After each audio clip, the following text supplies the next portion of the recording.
Hi everyone, Spider-Man 1991 here on DarkAvengerINCPlus, and today I'm doing an in-depth review of Superior Spider-Man number 3. Alright, and as you can tell by the cover, this issue starts off with J. Jonah Jameson activating his new Spider Signal, so that way he can display a big light in the sky with the Spider-Man symbol, so Spider-Man can show up and hear about trouble.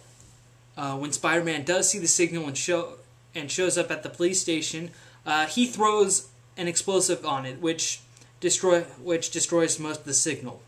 And when Jonah starts to berate him about it, Superior Spider-Man is able to make sure that Jameson doesn't look stupid by saying, "Obviously, this was a test. You want to see if I would really allow you to do something this stupid, which is flash my signal out there to let everyone know that I'm on patrol." And of course, Jonah hears that Spider-Man's been making a lot of sense, and he says, "Yeah, sure, this was all a test." Anyways, here's Chief Pratchett, and Chief Pratchett explains that the Vulture's been up to his old tricks again.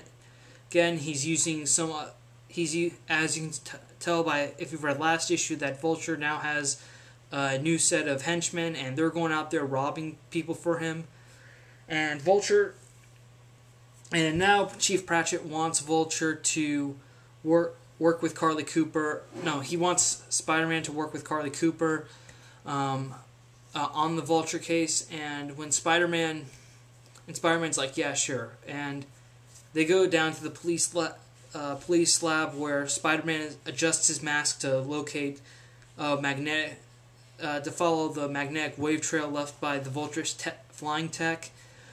And Carly kind of talks to Peter and she's focused on what Dr. Octopus said back in the Dying Wish story arc, that he was really Peter Parker. And now Carly's like questioning him because she's suspicious whether or not this is really Peter. And of course, Spider-Man then takes off to find the Vulture. And while Spider-Man, who's really Dr. Octopus, is on patrol, he thinks about how the first time he met the Vulture with the first team up of the Sinister Six. And Spider-Man said, and while Otto's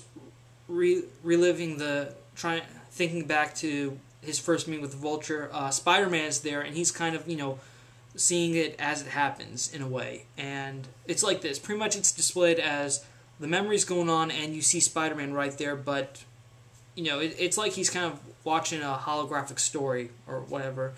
And Spider-Man and the real Peter Parker is able to see all this going on, but then the memory stops because Otto has found the Vulture. And right when Otto breaks into the Vulture's lair, he's attacked by Vulture's henchmen, and Otto tries to negotiate with the Vulture by saying, I'll give you enough money so you don't have to, rob people anymore, because really all Vulture wants is just money. That's it.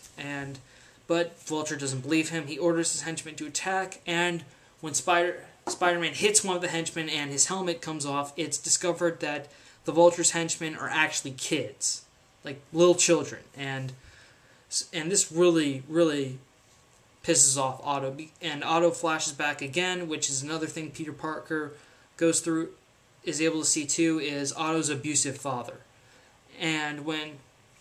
And back in the present, though, Spider-Man, furious at the Vulture, chases him, and they take their big fight to the skies, and they just keep pounding on each other. Vulture does get the upper hand until Spider-Man is able to get him over the police station, where he orders one of his spider bots to reactivate the spider signal at full power. And Spider-Man is able to get the Vulture over the signal so that it flashes Vulture, it blinds him, and of course Spider-Man has covers over his eyes, and he's able to get, and so Vulture's blind. Spider-Man grabs him and then throws him right into the signal, which either knocks the Vulture out or it kills him. And Carly is very shocked by this. She's surprised that Peter is being this brutal with the Vulture, with criminals, and right when she's finally starting to think that Peter isn't really Peter, he says, thinks back to their first case, and he says to Carly that he says, like, "Do you remember the last time when we fought the Vulture, when he knew what kind of man I was? Well, I had to fight him by not being the kind of man he thinks I am." And of course, this is like this still surprises Carly, and she is a little stunned by his actions, but she really doesn't.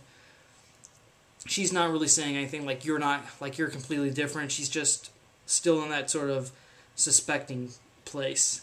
And again, the real Peter Parker watches the whole thing, and Otto's like, "Oh man, I think she." And Peter says, "Otto, I think you're right. She does know what kind of man you are, and I'm really worried for her." Okay, so Superior Spider-Man, number 3. This is a very great series. Okay, a lot of people want it to be bad, but unfortunately, Dan Slott's writing it, which means Dan Slott plus Spider-Man equals awesome.